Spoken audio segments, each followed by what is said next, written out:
ನಾನಿವತ್ತು ಗೆಣಸಿನ ಉಪ್ಕರಿ ಮಾಡ್ತಾ ಇದ್ದೇನೆ. ಅದನ್ನು ಹೇಗೆ ಮಾಡೋದು ಅಂತ ತೋರಿಸ್ತೇನೆ. ಅದಕ್ಕೆ 2 ಗೆಣಸು ತಗೊಂಡಿದ್ದೇನೆ. ಮತ್ತು ಒಗ್ಗರಣೆಗೆ ಸಾಸಿವೆ, ಉದ್ದಿನಬೇಳೆ, ಒಗ್ಗರಣೆ ಸೊಪ್ಪು, ಈರುಳ್ಳಿ, ಹಸಿರು ಮೆಣಸಿನ್ಕಾಯಿ ಮತ್ತು ಸ್ವಲ್ಪ ತೆಂಗಿನಕಾಯಿ ಮತ್ತು ರುಚಿಗೆ ತಕ್ಕಷ್ಟು ಉಪ್ಪು, ಅವರವರಿಗೆ ರುಚಿಗೆ ಅನುಸಾರವಾಗಿ. ಈಗ ಗ್ಯಾಸ್ ಆನ್ ಮಾಡಿ ಕಡಾಯಿ ಇಟ್ಟಿದ್ದೇನೆ. ಅದಕ್ಕೆ ಎಣ್ಣೆ ಹಾಕ್ತಾ ಇದ್ದೇನೆ.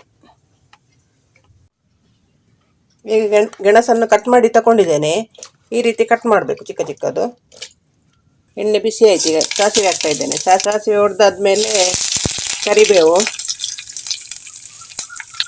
ಒಣಮೆಣಸಿನ್ಕಾಯಿ ತೋರಿಸಲಿಲ್ಲ, ಒಣಮೆಣಸಿನ್ಕಾಯಿ ಸ್ವಲ್ಪ, ಉದ್ದಿನಬೇಳೆ, ಈರುಳ್ಳಿ ಹಾಕ್ತಾ ಇದ್ದೇನೆ, ಹಸಿರು ಮೆಣಸಿನ್ಕಾಯಿ,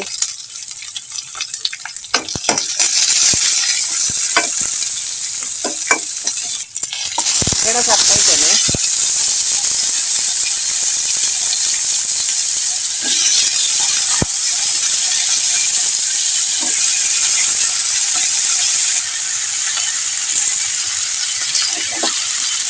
ಈಗ ಸ್ವಲ್ಪ ಮಗ್ಚುವ.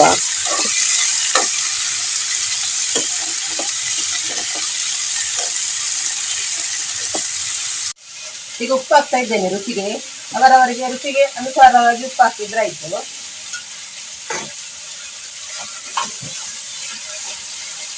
ಸ್ವಲ್ಪ ಸಕ್ಕರೆ ಹಾಕ್ತಾ ಇದ್ದೇನೆ, ಅಂದ್ರೆ ಗೆಣಸು ಒಮ್ಮೊಮ್ಮೆ ಸಪ್ಪೆ ಇರ್ತದೆ, ಅದಕ್ಕೋಸ್ಕರ ಸ್ವಲ್ಪ. ಈಗ ಮುಚ್ಚಿಟ್ಟು ಬೇಯಿಸುವ. ತೆಂಗಿನಕಾಯಿ ತುರಿ ಹಾಕ್ತಾ ಇದ್ದೇನೆ.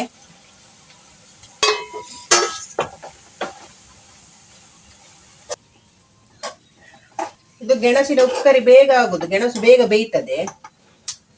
ಈಗ ಇದಾಗಿ ಆಯ್ತು. ಹೇಗಾಗಿದೆ ನೋಡುವ.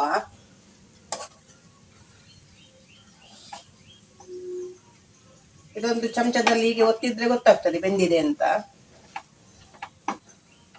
ಗ್ಯಾಸ್ ಆಫ್ ಮಾಡ್ತಾ ಇದ್ದೇನೆ.